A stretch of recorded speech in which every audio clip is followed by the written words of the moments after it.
Welcome back to the Restaurant Rockstars Podcast. My guest this week is Blas Escarcega, and he is the Director of Franchise Development for a very unique chicken concept. Now, chicken is a very competitive segment, but this is a Central American chicken, a family company that has family values and a unique family recipe that is translated into an international brand in multiple countries. But big push here in America. There's 90 stores and growing. Brand is on fire, but it's really based on that family culture, quality of the food, really unique flavors and spices, sides that really round out the food experience, and guest service and training that really obviously makes a difference. So you're not going to want to miss this. Lots of key takeaways for your own concept. Thanks to our sponsors this week. And if you haven't already, check out the Restaurant Rockstars Academy at restaurantrockstars.com. Now you can give access to up to 25 people in your organization to help you both learn the business and run the business. We're talking about leadership, cost controls and profit maximization, marketing firepower, growing that business, affinity with your guests, and really everything you need to run a more efficient and profitable operation, only at restaurantrockstars.com. Thanks again, and you're not going to want to miss this episode. So here we go. You're tuned in to the Restaurant Rockstars Podcast. Powerful ideas to rock your restaurant. Here's your host, Roger Bodwin.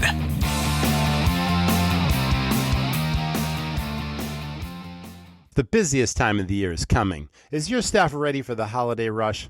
Well, this year, give your team the gift of Pop Menu AI Answering, a simple solution for phones ringing off the hook. AI Answering handles calls 24/7, 365 days a year, so your staff can focus on in-person guests. Customize your greetings and responses, answer common questions, promote specials and events, and send follow-up links to ordering and reservations. AI Answering handles it all while escalating more complex conversations back to your team.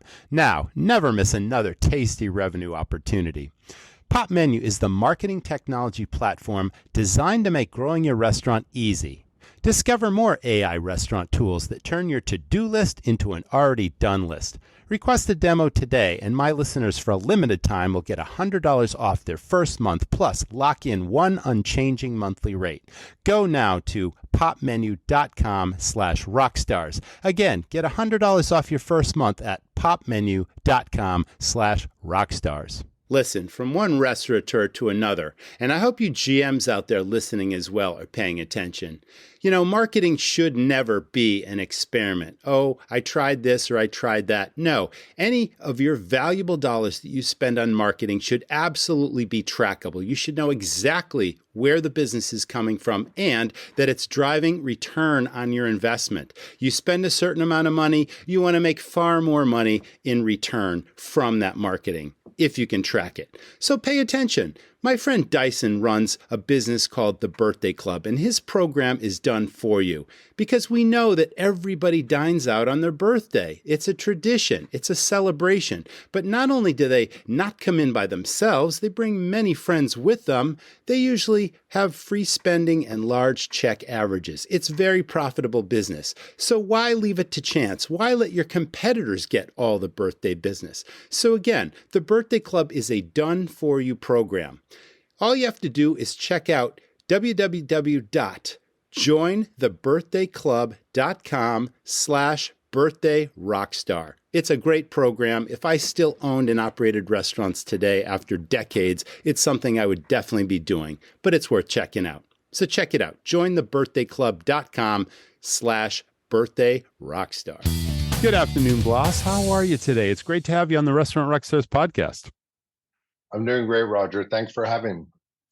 Well, I'm excited to talk to you because this is a really interesting concept. And before we get into Pollo Campero, I really want to know about your hospitality backstory and when it all began to you and why you chose this industry. I've been, my background originally is in public accounting. I'm actually a CPA. Oh, you're a finance guy. I'm a finance guy. Awesome. So I started in the accounting industry and background, and I did public accounting. I worked for a Big Four company for several years. Then my jump to the hospitality was more in the food and beverage. So I did work for a beer company. in my past. So Anheuser-Busch, which is a large, beer company here Needs in no the world, introduction. worldwide, was a company that I worked for Yep. the distributor side. So I had experience in that. I also had a background in auditing franchisees. Some of the franchisees that I used to audit were Sonic in the old days, back in the 80s and 90s. So I had a background in auditing franchise concepts. I also had a background in real estate and oil and gas and et cetera. So where I came into Pollo Campero is after I left the beverage industry, I was recruited to come work for this company back in 2007. Mm-hmm. And at that point, I really didn't know much about Pollo Campero, but the more I read about it, the more excited I got about Pollo Campero. And it was a great story. And that's how I ended up here. So I've been here since 2007. I'm going to complete 17 years this coming February. Were you always involved in franchise development, or did you have several different roles before you are in your current role? I started out as the finance director here at Pollo Campero. So I did that for the first about 16 years, believe it or not. So I was one of the first employees they hired here in the U.S. to open the offices, to expand the brand here in the U.S., franchising and corporate. So I was the finance, the accounting, the payroll, the HR, the IT person. So I kind of did the back office mostly, and did that. And as we grew, we've added people, very important team members to the group.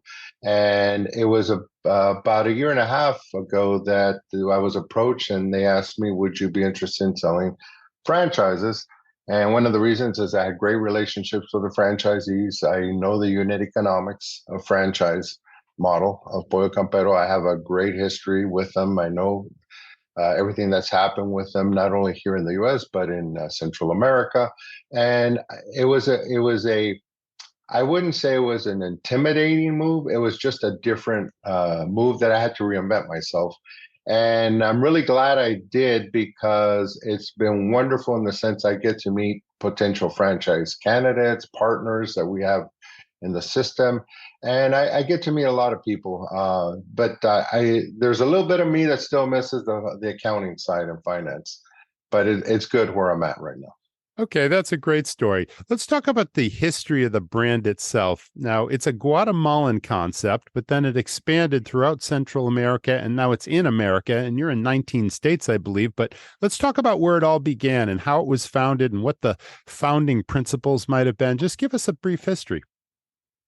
Yes, Pollo Campero started in Guatemala, say, in 1971. So it was from humble beginnings, more of a concept that had family recipes. It started out very humble in 1971. Within a year, it expanded over to El Salvador. And what's happened since the founding, it's a great concept in the sense it has still a family presence within the organization, even though we've expanded significantly over these 53 years, 53 years. It's been still the core of the brand is still good quality food, good service. We want you to come to Campero and feel like you're part of the family. You're having a Thanksgiving dinner at one of our restaurants. Kind of, that's the appeal that we have. The brand has taken off throughout Central America. We have over 300 locations throughout Central America. It's expanded into Ecuador, and it's expanded into Europe a little bit, into Spain and Italy. But the focus has been here in the U.S. since 2007, outside of Central America, where we opened our first franchise location before I started here in 2007, was opened in Los Angeles, 2002. And that was Olympic, and it's still operating today. And one of the things that appealed to us was when they opened in Los Angeles, the Central American legacy customer went crazy, fanatical that we opened here in the U.S. They were so excited. They were very familiar with the brand, and we had tremendous lines when we first opened. So that's when we realized that the U.S. has this tremendous potential for the brand, and it continues to every time we open a new restaurant, and we can talk about that later, but it's amazing the nostalgic appeal that this brand has for people that have uh, immigrated from Central America to the US. To them, it's still their brand, their roots, and it brings back fond memories of when they grew up or family members that still live in Central America. So we're trying to bring that to the US. Initially, we started out where we were focusing on Central American population throughout the US. So Los Angeles was one of the first areas that we realized there was a large Central American population, but we also expanded into Washington, D.C. area and New York. So we were able to bring the brand to Central Americans initially back in the early 2000s. Sure. What we've done is we've expanded that so that we have the ability to bring the brand to the crossover market, which are Americans that That's maybe are not question. familiar with. Yeah. And we've done that probably in the last 3 or 4 years so that we have expanded the reach of the brand into other areas within the US. So what do I mean by that?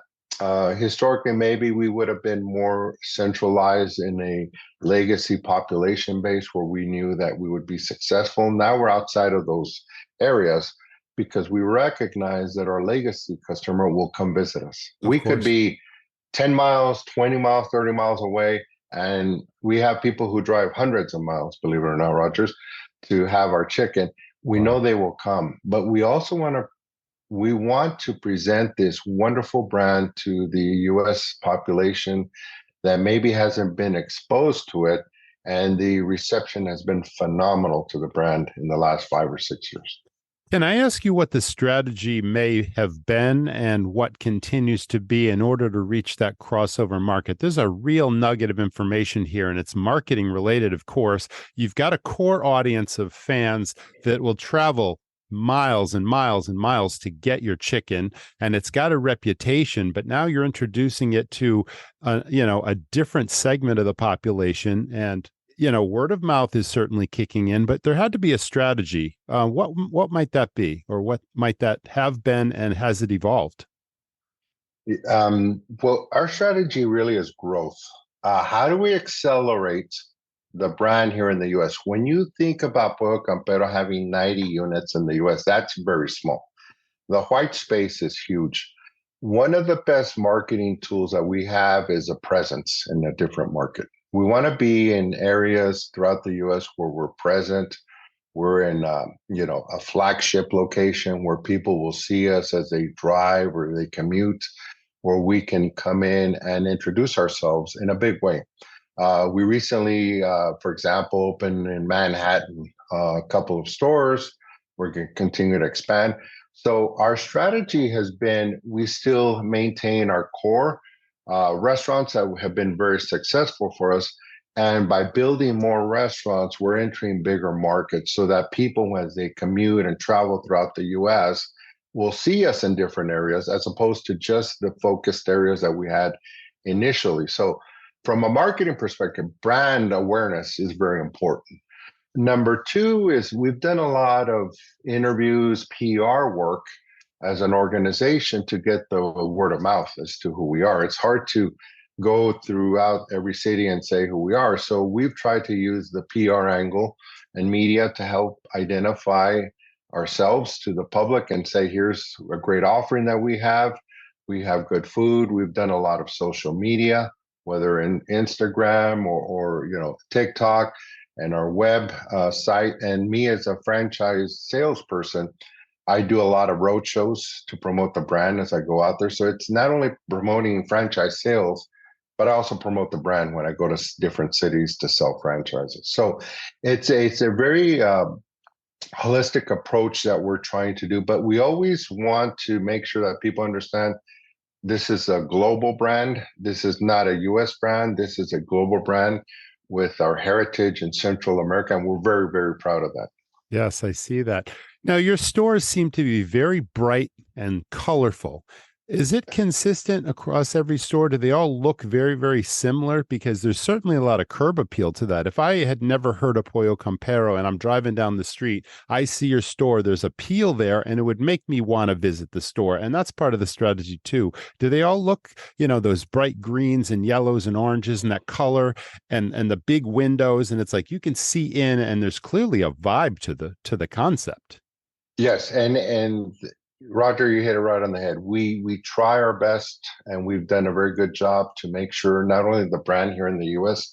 is consistent from a presentation prototype, lighting, because lighting does have a big impact, especially at night when you have the outline of the building nice and shiny.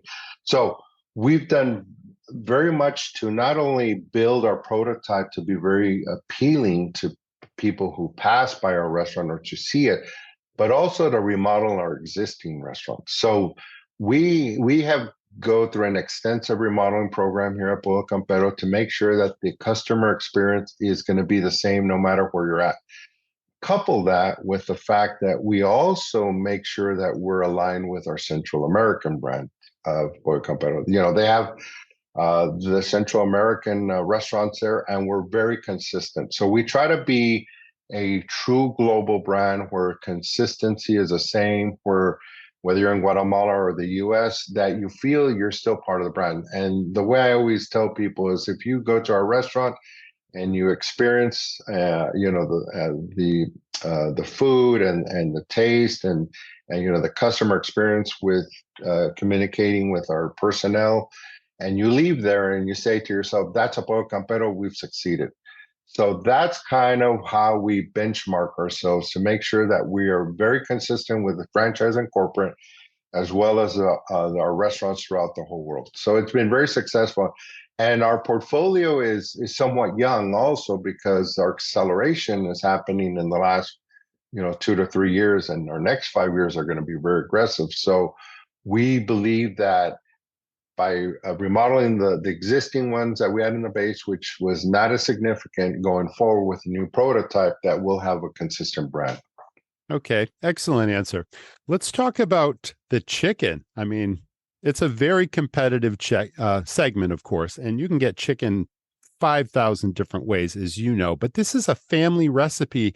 Is it authentic to the 1970s? Has anything changed, or this literally secret recipe continues to this day? It's still a secret recipe. I don't even know what the ingredients are, but I can tell you that the recipe itself is, and people always ask, what's different about the chicken? The chicken, first of all, is when we prepare our chicken is marinated before it even comes to the restaurant. So our suppliers marinate it with the special ingredients. As we bring it to the store fresh, we bread it through special breading. We have special breading that's part of the process that ensures that when we fry the chicken, it's in a pressure fryer that is sealed. So pretty much the chicken, when you prepare it, comes out very tender, crunchy, and juicy. What do I mean by that? You literally can eat it without having any grease on your fingers, which is something that is very unique for I would say so. Fried chicken concept. Yeah. In fact, I was in Austin about 3 weeks ago. We opened a new restaurant, and I actually bought some chicken, and I had to go to the airport. And on my way to the airport, I'm saying, how am I going to eat this? My fingers are going to be greasy. Well, I actually got a piece of fried chicken and was eating it along the way. And to my amazement, when I got to the airport, I looked at my fingers and I didn't have any grease. I didn't really need any napkin, which was amazing. And that kind of told me the power of what this special seasoned product that we have for fried chicken. So it's a unique flavor. It's very flavorful. All our meals are very flavorful from, not only the fried chicken, we have an excellent grilled chicken, but the unique sides that we have, or whether it's plantains, Campero rice, Campero beans. We just came out recently with a mac and cheese product, which the crossover, the U.S. consumer loves. Oh, yeah. And the mashed potato, too, I'd say, right? Mashed potato. And we have other products. We have Campero, nuggets that are very tasty in a special sauce. And we have sandwiches that are spicy and regular. So we try to be very complimentary with our existing menu, which the fried chicken is a hero. It's the one that has gotten us. It's the one that people come from Central America, bring boxes on the plane, and the whole plane smells like fried chicken from Pollo Campero. Nice. But it's something that when you taste it, it's very unique. It's very distinctive, and it's something that is somewhat addictive. So once you have it, it's like, you know what, it's kind of different, and you go to other player, and you kind of tend to come back to Pollo Campero and say, this is unique, this is good. So that's kind of the formula that we've based our fried chicken at Pollo Campero. Now, you're also offering a grilled chicken option, which is a little bit healthier for those that don't eat fried foods or whatnot. Have you been able to maintain the exact same flavor profile? It's just a different texture or consistency to the skin itself and how it's actually cooked. Would someone be just as pleased with the grilled product as the fried chicken, which has made you famous? Yes. As I mentioned a little while ago, our grilled chicken is very underrated. It's a citrus Peruvian style chicken. Mm-hmm. So when you taste it, it's very, very flavorful. It comes out very juicy and tender. And it's something that, yes, what we've found is it's a great option for those that want a healthier option. The people who tend to love our grilled chicken are someone that maybe are more conscious about what they're eating, but we have a great product that complements our fried chicken.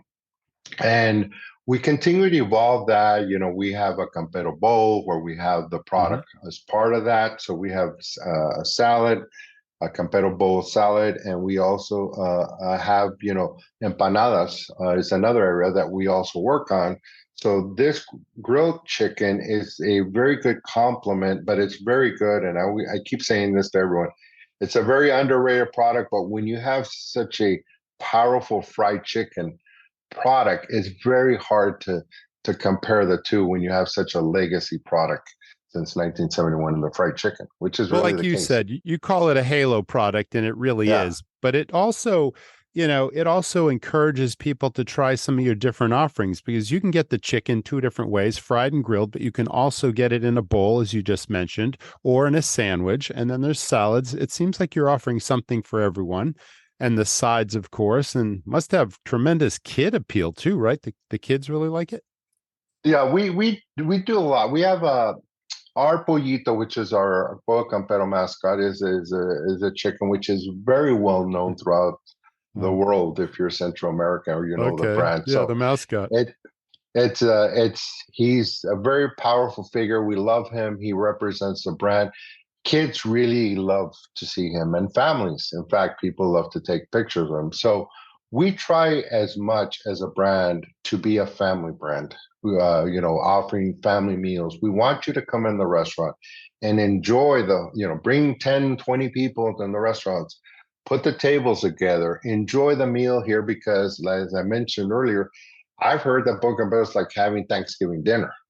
The food is so, the quality is so good, the unique offerings, the experience, the fact that the ambiance of the restaurant, they're very nice and beautiful restaurants when you go in there, and our employees are also very welcoming, in the sense they want you to be part of the Campero family. And we feel very strongly that once you are in our restaurant, you experience that, you will come back. And that's been the special secret sauce, I guess, for lack of better words, that has gotten us here to where we're at. And we're very excited about that. But kids are part of the family. And the more we have as part of the family, the bigger the families that we have as part of the happier we are. So we've been very blessed that we appeal to a lot of families. Let's talk about the guest experience when they walk in the door of a Pollo Campero. Is it, counter service, or are there kiosks which people order? If you've never been in before, you kind of look at giant menu boards. It's like, how efficient is the process, and how does the process work in the stores? Our restaurants, we have different consumers that come in our restaurants, but what we like to do is, when a customer comes in our restaurant and is going to dine in, we always want to know if it's their first time in Pollo Campero. So if it's a first time customer who comes in, we want to introduce them to the flavors we have. So what we tend to do is be very informative as to not only the food that we offer, but what makes it special, where we come from. So we're very proud of where we come from. We're very proud of the heritage that we represent. So we try our best to engage with the customers. But to your point, you still have to be efficient when you're serving customers. So it's, there's lines behind others, and you don't want to be there too long. So we try to, as effectively as possible, get them to where they understand the brand very quickly. We introduce some of the signature items. We answer some of the questions they may have, because we want people to feel very good when they come in and comfortable. So that's where we take a new customer through a customer journey of the menu and the history of the brand. And eventually they get to the point where they get to sample the flavor, and I think we've converted them. The people who know us are the people who know exactly what they want. We want 8-piece fried chicken. We want these Campero sides. We want, mac and cheese, etc. So those tend to be a lot faster as far as processing them through the queue of the customer counter. But we want to make sure that everyone is satisfied, because we understand people's time is important. So we also have to make sure those busy, people who come in for lunch or and just have to, 30 minutes to come in, that they come in either through a very quick drive-through or a takeout area, or they order and they're able to leave very efficiently at the restaurant. So we do a very good job, in fact, on making sure that we capture that customer base. But it's very unique in the sense that once you introduce people, and I've taken several people, Roger, to the restaurant that really didn't know Campero, and the tendency is, it's fried chicken, but then they leave and they say, that's really good stuff.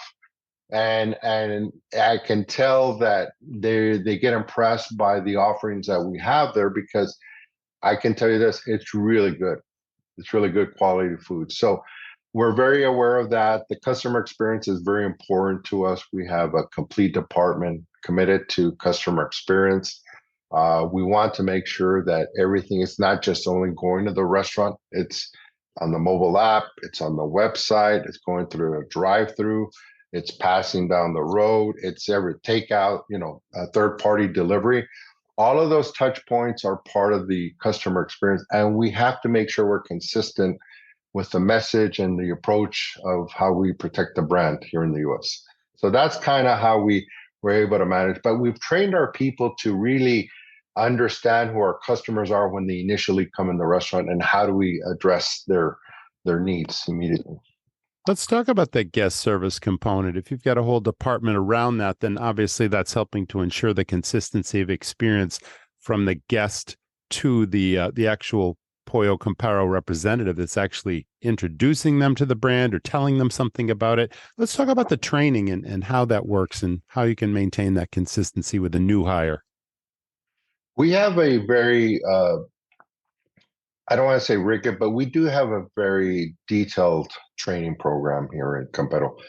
We have a significant training department, probably about 16 individuals that are part of the training department.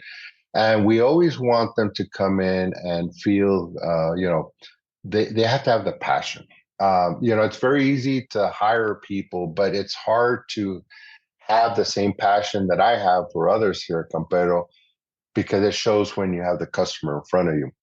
So we look at characteristics of someone who has the ability to communicate, the ability to be, have confidence in front of, customers of different backgrounds, to be able to promote the brand. So we start there with a recruiting process. Then they go through a training program here at Campero, whether it's at the restaurant or here at the corporate office, to really understand a deep dive of who we are. What makes us special? Why do people come to Pollo Campero, drive 200 miles for fried chicken? You say, why would you drive 200 miles for fried chicken? Yeah, that's well, amazing. You have to explain to them why they do this. To them, it's their brand, it's their legacy. It's a taste of home. So we make sure our employees understand that when we train them. We make sure they go through all the standards necessary.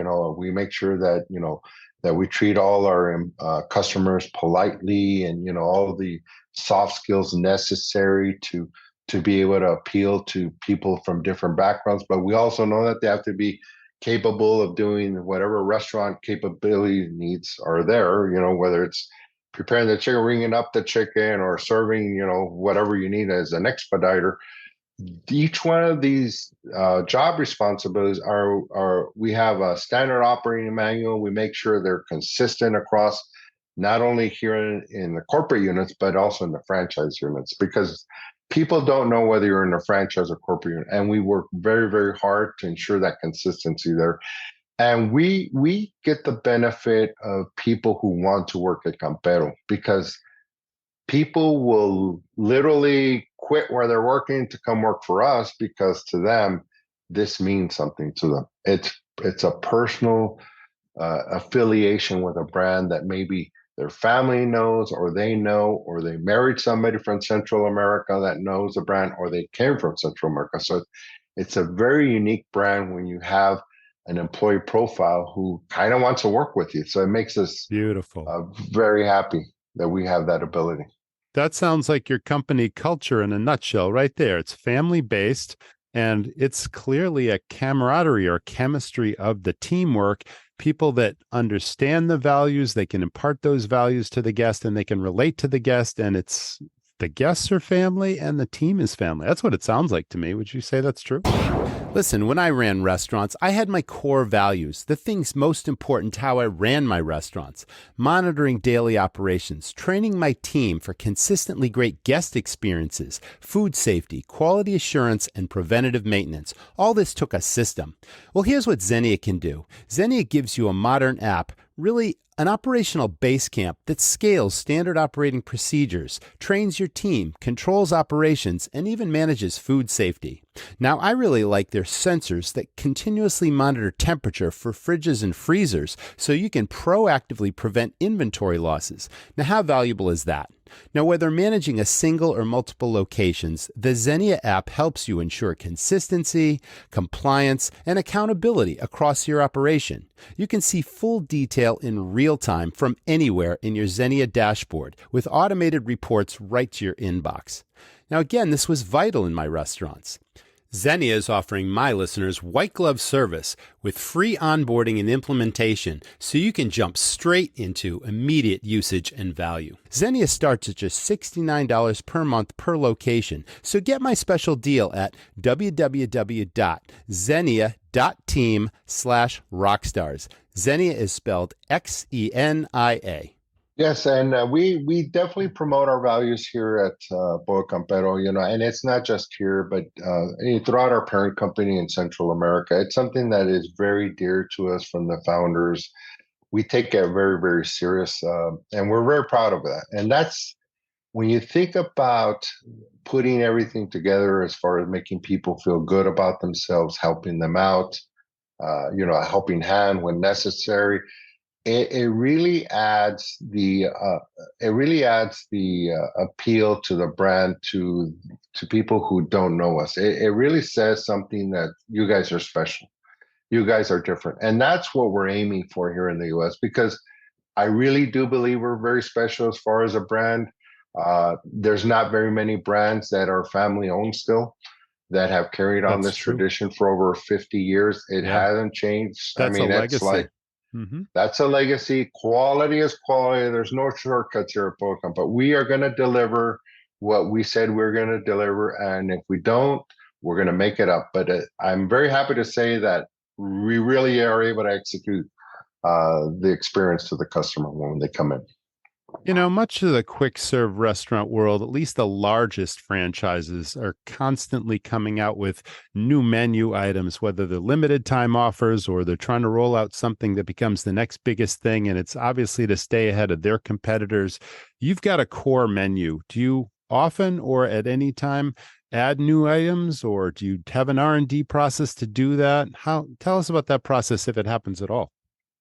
Sure. We do have a dedicated R&D department here at Pollo Campero, not only here in the U.S., but also within our parent company in Guatemala City. Mm-hmm. So we do different menu offerings. We understand that the palate changes. People want to taste different things.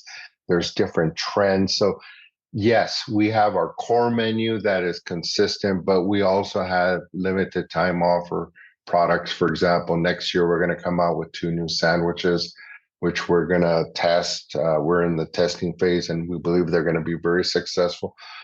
We've done it with desserts. We've done it with side items. So it's a constant evolution of what our consumer base, and we do a lot of research to make sure that we're doing what we're supposed to be doing, and we get feedback from our consumers through focus group, etc.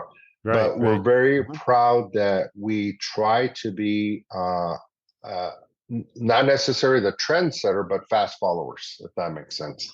Mhm. We want to make sure that we are always on top of what are the latest trends. Spicy has become, the last 5 to 7 years, everybody wants something spicy.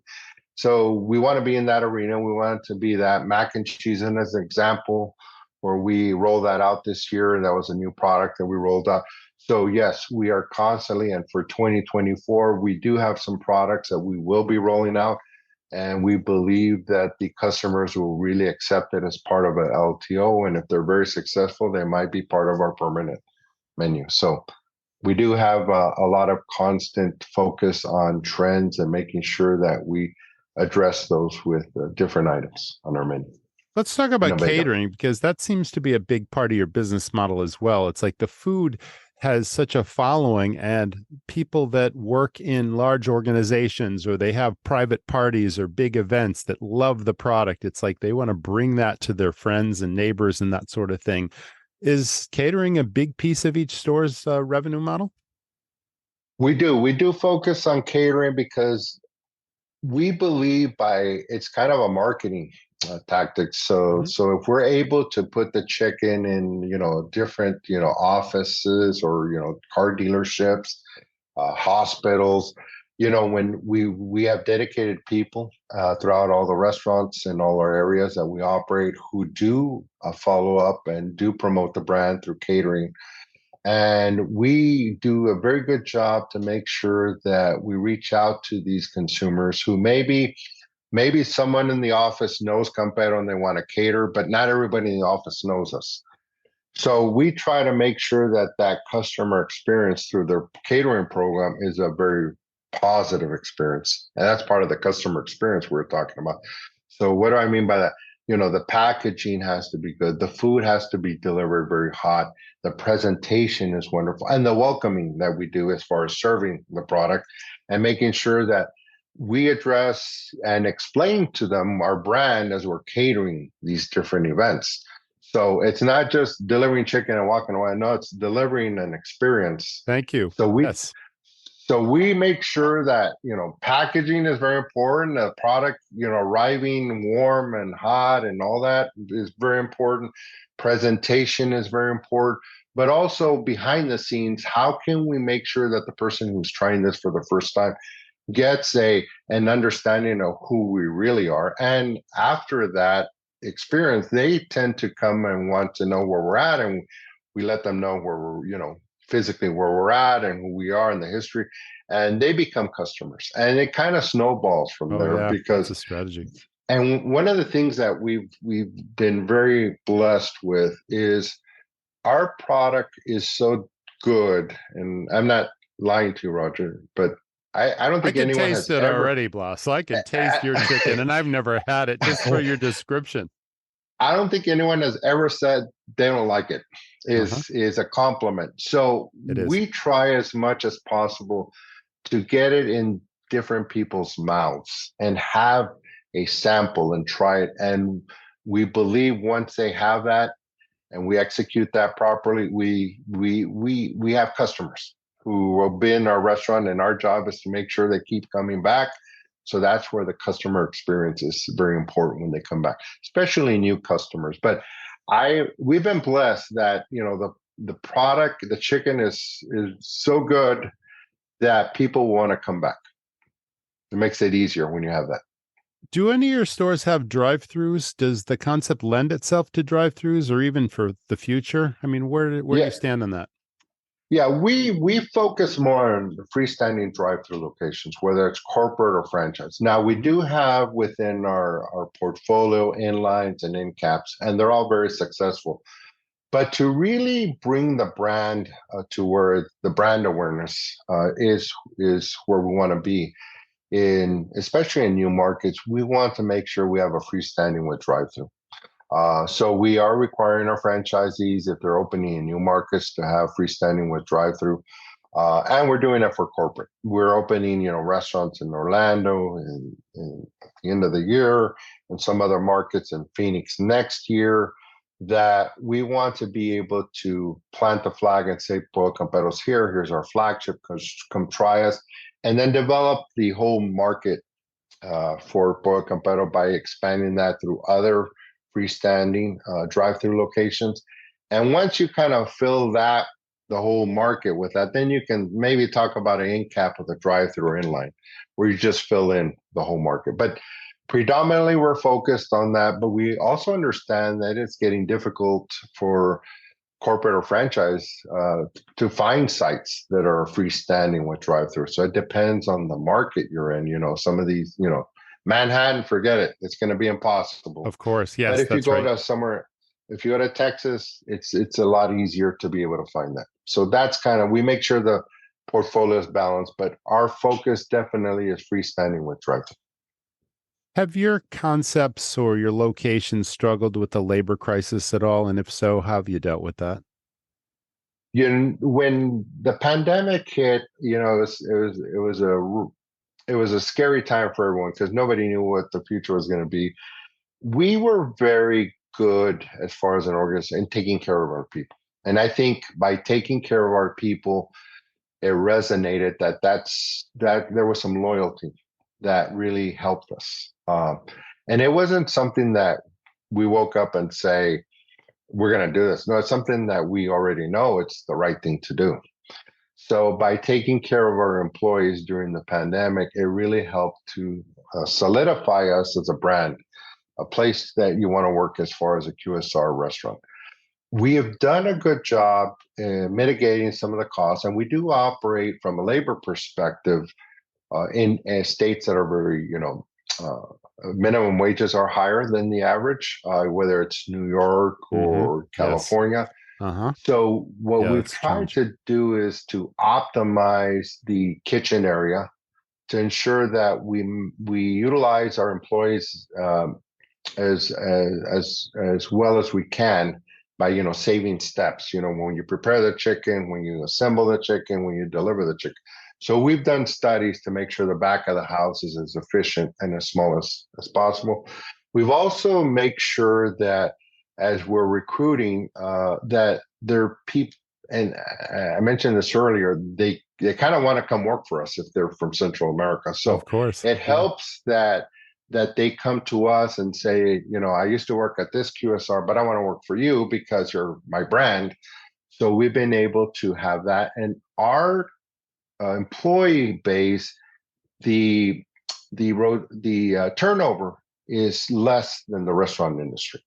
So we're very proud of that. And it's a lot of loyalty, but we also want to make sure we take care of our employees.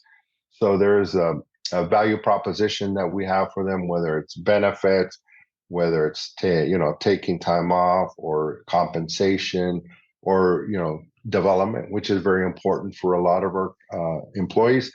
They're excited that we're growing. They're an opportunity to maybe attain a position of higher standards here within the brand. You could be a back of the house, now you're front of the house. You could be an area manager, director, because we're growing so fast. So those are the people that are hungry and want to be part of this. So we've done a very good job of recruiting, retaining who we have through an employee value proposition, and also making sure that they're connected with our customer, because at the end of the day, it's a brand experience, which is customer and employee. And making both of them happy really makes the brand experience at the end of the day. So we're very careful that both sides are well taken care of. And we've done a good job of that. So we're very happy. But there's challenges everywhere. And we recognize that. But I think coming out of the pandemic, we learned a lot about ourselves as far as a brand. With 90 stores, there's leverage and economies of scale in purchasing and that sort of thing. But has inflation and supply chain issues hampered your efforts at all? Initially, during the pandemic, yes, there was very significant. You had inflation. You didn't have availability of your restaurant equipment. Products were scarce. So we were able to pivot, and we were able to pivot because we worked very, very closely with our suppliers, whether it's food suppliers, whether it's equipment suppliers. So we were very well connected to ensure they understood what our pain was as well as their capabilities, because both sides were struggling at the same time. So we did that, and we did incur inflationary pressures like everyone else. Margins were impacted.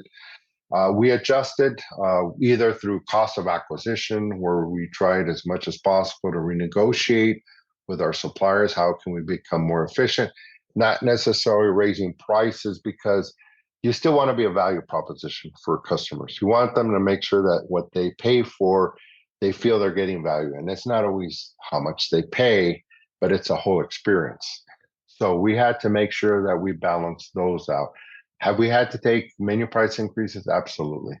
But we also are very aware of what really makes a good value proposition by raising prices. So it's both sides. How can we improve our contracts? How can we get cost of acquisition down? And how can we still deliver the customer experience if we have to raise prices? So those two. It's not as bad as it was, I would say, about a year ago or maybe 2 years ago. It has gotten a lot better. I don't think we're 100% there, but we're getting a lot closer, which it makes it very easy for you to be able to execute all these things. And especially when you're building a lot of restaurants, you got to make sure that you have all the supplies necessary to build one of these restaurants. So we do have suppliers that are there to help us with this. Let's talk about necessary technology. I know you're utilizing online ordering, and that's become essential, especially during and post-pandemic. What other technology makes your customer experience more efficient or helps your people do a better job, that sort of thing? We have implemented the mobile app, which has been there since 2019. We were very fortunate that we had the mobile app in place before the pandemic hit. Mm-hmm. So we had done and I don't want to say we were planning on, pandemic. We just were fortunate that we had it in place. We also had signed third-party delivery at that point in time before the pandemic. Once the pandemic happened, we accelerated those channels, third-party delivery, ordering through the mobile app, et cetera. So the mobile app is something that has been very powerful for the brand the last couple of years. We are going to probably next year look at updating that, because you have to, with technology, always look at the latest and greatest technology. So we're not going to stay stale and say, this is what got us here, what's going to get us to the next level. So we're focusing on that for sure this year and next year. We've also done digital menu boards. We're currently in the process of opening our restaurants with digital menu boards, because it's very important that people engage. They like that engagement online and the real time information that digital drive-through menu boards provide you, with accuracy, presenting, the menu in a more appealing and easier way to navigate.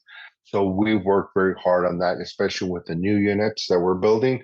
And eventually we will build that into the rest of the existing portfolio. So we use that as another technology. We also have customer experience with technology as far as customer feedback.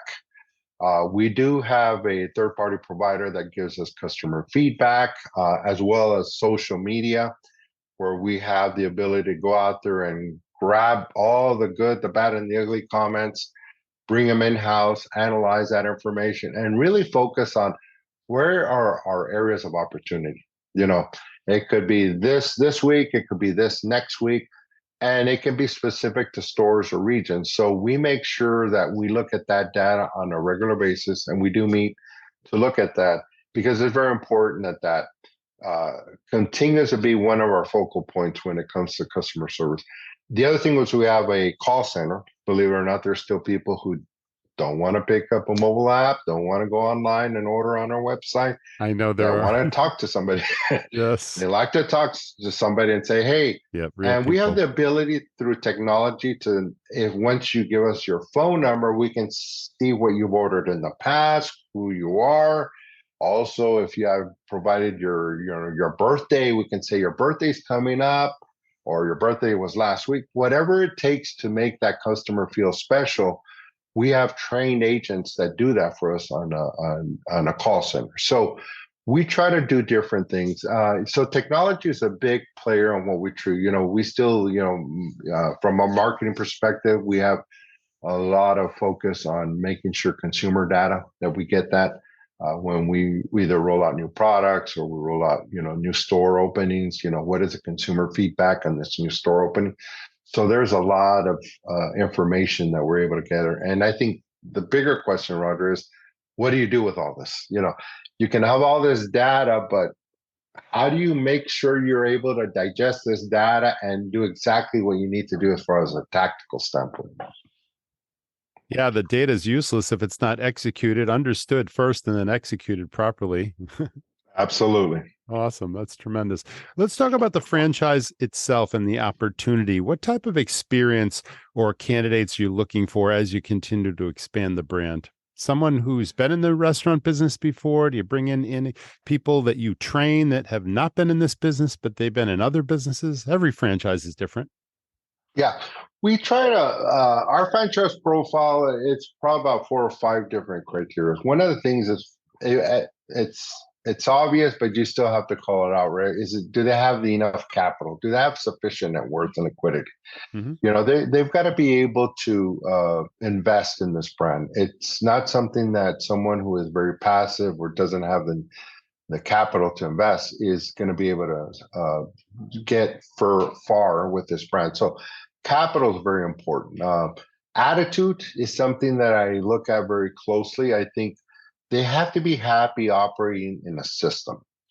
They're able to work collaboratively, with franchisor. We like that.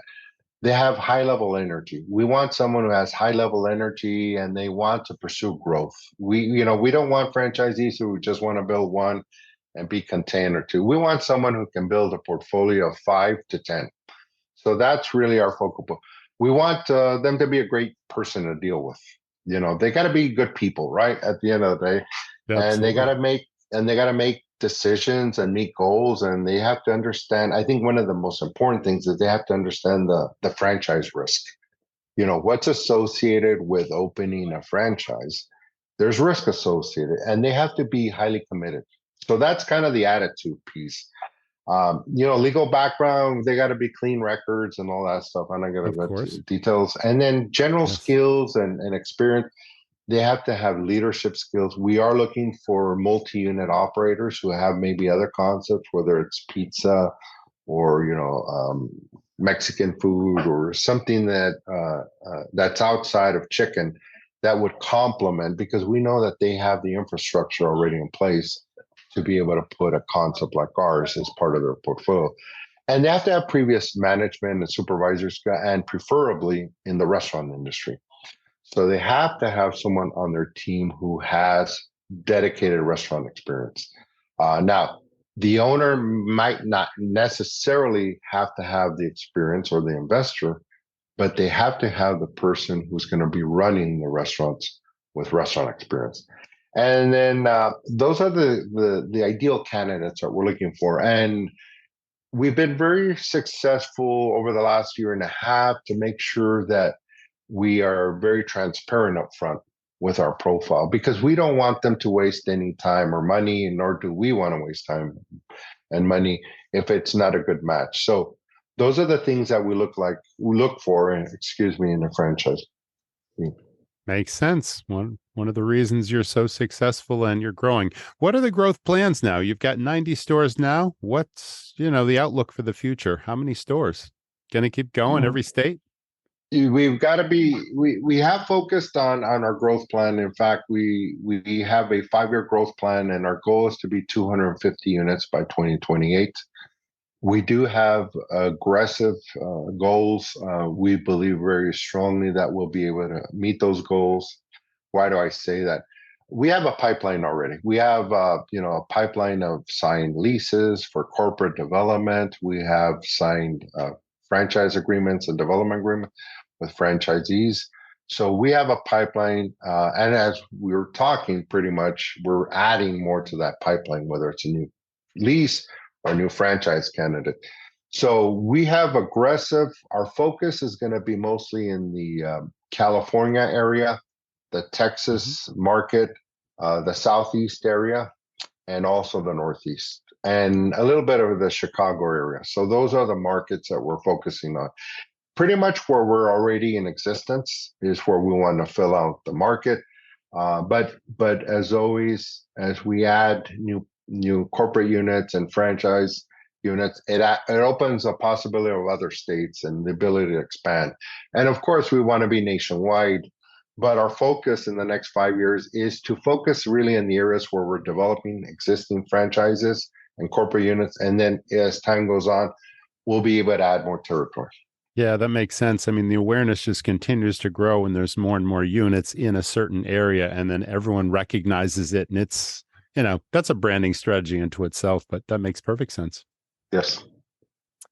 Well, Blas, we've covered a lot of ground today. You've got the family values, you've got the quality of the product, you've got the recognition, you got the bright, vibrant stores, you've got the training, you've got, the company culture. It's all, coming together to be a really solid brand. So I really enjoyed your time today on the Restaurant Rockstars podcast. Roger, thank you for your time. And we're very proud of the brand here, Pollo Campero, not only in the U.S., but worldwide in Guatemala and Central America. So I invite everybody to come try us. I know we're not in every city. We plan to be in every city, hopefully in the next, 5 to 10 years. But please, I'm almost certain that when you give us a try, you'll enjoy the experience. So thank you for your time. I appreciate it.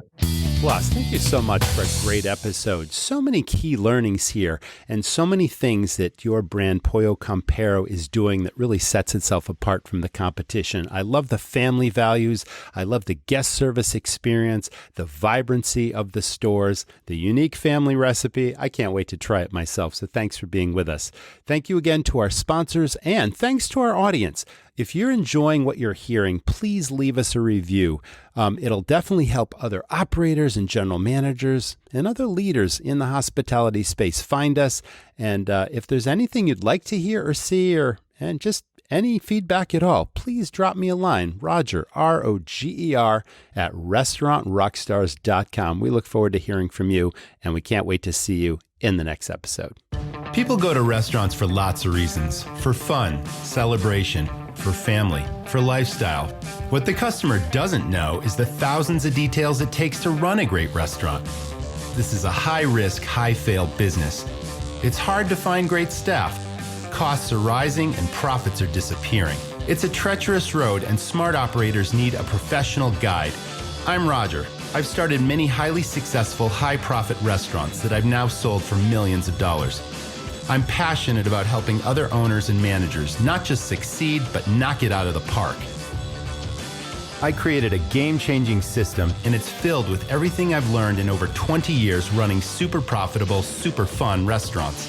Everything from creating high-profit menu items and cost controls to staff training where your teams serve and sell, to marketing hooks, money-maximizing tips, and efficiencies across your operation. What does this mean to you? More money to invest in your restaurant, to hire a management team, time freedom, and peace of mind. You don't just want to run a restaurant. You want to dominate your competition and create a lasting legacy. Join the Academy and I'll show you how it's done.